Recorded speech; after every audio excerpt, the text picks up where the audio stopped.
Iz Međimurja odlazimo u jednako privlačan Gorski Kotar. Ondje svoju budućnost vide upravo u turizmu. Sve se više ulaže u kuće za odmor i to visoke kategorije koje na tržištu najbolje prolaze. A uz pomoć države i europskih fondova u tijeku je niz javnih investicija. Sve je to obišla naša Danijela Minić s riječkom ekipom. Gorski Kotar, privlačan i zimi i ljeti, nudi spas od ljetnih vrućina. Zaštićeni krajolik kanjona Kamačnik posebno vikendom vrvi posjetiteljima. Ovo je prekrasno. Za ovo vrijeme hladovina, voda, šuma, a šta drugo. A inače volimo prirodu. Ovaj goranski biser uskoro bi trebao biti oplemenjen novim sadržajima, gradit će se centar za posjetitelje, a lokalnoj samoupravi u tome pomaže država. Centar za posjetitelje financira se iz Ministarstva turizma, dakle to su sredstva Nacionalnog plana oporavka i otpornosti, dakle evropski fondovi, financiranje je 100%, maksimalni iznos sredstava je do 40 milijuna kuna. Europskim novcem na području Vrbovskoga uređena je i kuća Mance, u povijesti je pripadala tamošnjoj najbogatijoj obitelji.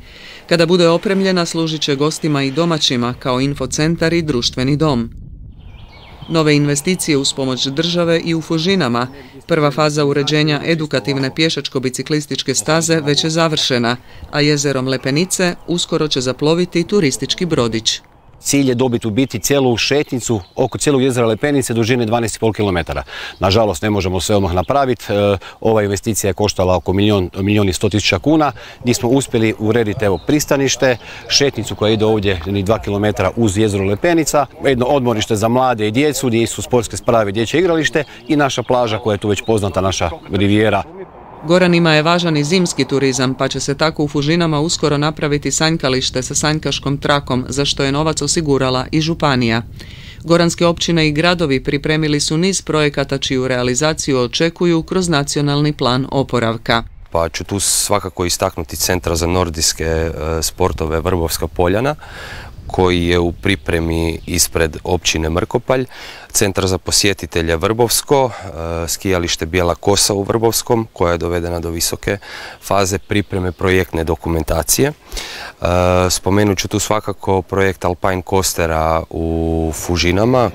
Uz obogaćivanje turističke ponude, tim bi se projektima zadržalo stanovništvo demografski opustošenog kraja, no bez pomoći s viših razina realizacija projekata ne ide lako. Kako bi tim investitorima omogućili lakša ulaganja u Gorski Kotar. Morate znati da je to uvijek sve u početku. Ja kažem da je Gorski Kotar nešto što je bila Istra tamo negdje 70. 80. godina. Kad nisu znali šta će, onda se desi u turizam, pa su pomalo počeli ulagati. Mi smo to, to se sad kod nas dešava, kod nas je jedan veliki boom u razvoju turizma, u kupovinu nekretnina od zemljišta pa do kuća i s vremenom će mi poslije jedna dobra priča, ali ne možemo to sami. Svoju turističku bajku stvaraju i privatni investitori. Sve je više kuća za odmor s ponudom kakve se ne bi postidjela ni najrazvijenija odredišta. Takav smještaj rezerviran je unaprijed i pokazao se isplativom investicijom. Mi smo, bi rekli, i više nego iznenađeni i zadovoljni. Počeli smo iznajmljivati 1.11. prošle godine i u tom periodu konstantno imamo goste. Neki su vikend gosti, neki su tjedni gosti. Koji ovih dana uživaju u prirodi. Priroda je ovdje zaista predivna. Prvi smo put u Hrvatskoj i zapravo tek istražujemo što bi sve mogli razgledati. Nacionalni park Risnjak pronašli smo na internetu. Gosti žele i dobru gastronomsku ponudu, pa se ugostitelji okreću kvaliteti i domaćim jelima. Divljač je nekako posebna za ovaj kraj. Uvijek joj dajemo najveću pažnju. Naravno, tu su i slatkovodne ribe, domaća pastrva. Žabama dajemo veliku pažnju, domaćim sirevima. Veliki projekt i otvaranje novih obrta i OPG-ova oživili bi Gorski Kotar, koji bi cijeloj regiji mogao donijeti još puno više.